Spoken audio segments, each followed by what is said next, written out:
ऐसे सामर्थ सदगुरु का हमको आपको सत्संग मिल गया। ये हमारे आपके लिए बहुत बड़े सौभाग्य की बात है जो हमें मानव तन मिला और ऐसे मौके पर मिला जो ऐसे सामर्थ सदगुरु का हमको सत्संग में हाजिर लगाने का मौका मिला।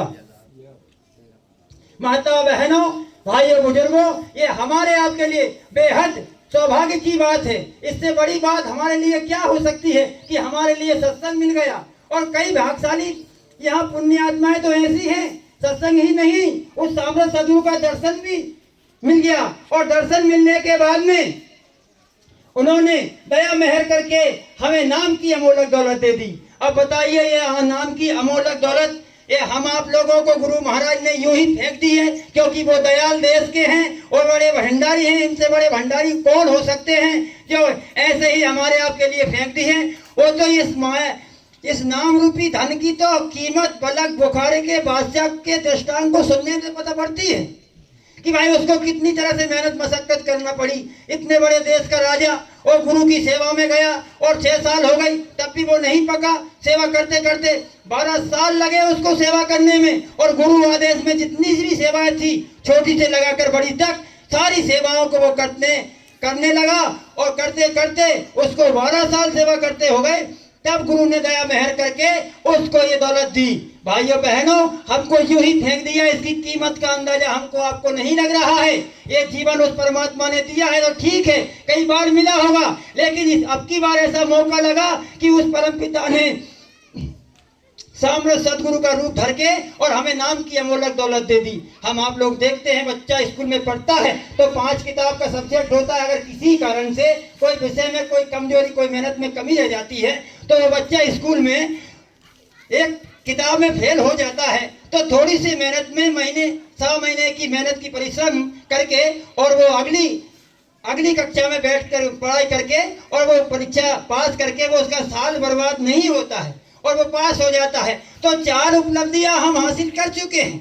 प्रेमी भाइयों बहनों, हम कम दया के धनी नहीं हैं और देर हमारी तरफ से है, मालिक की तरफ से देर नहीं है। कहते हैं कि हम आए वही देश से जहां तुम्हारो धाम और तुमको घर पहुंचाओ ना, बस एक हमारो काम। उनका एक ही काम है, दूसरा नहीं है। वो कौन सा है? हमको आपको अपने निज घर पहुंचाना। क्योंकि जब से हम आप इस सृष्टि में आए हैं तब से यहीं के होकर रह रहे हैं। हमको किसी प्रकार का कोई होश हवास नहीं है।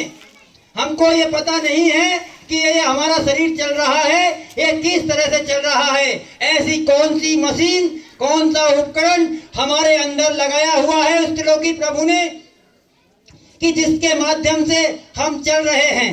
ये शरीर अमर नहीं है, ये शरीर नाशवान है, ये जड़ है। एक दिन इसको खाली करना पड़ेगा।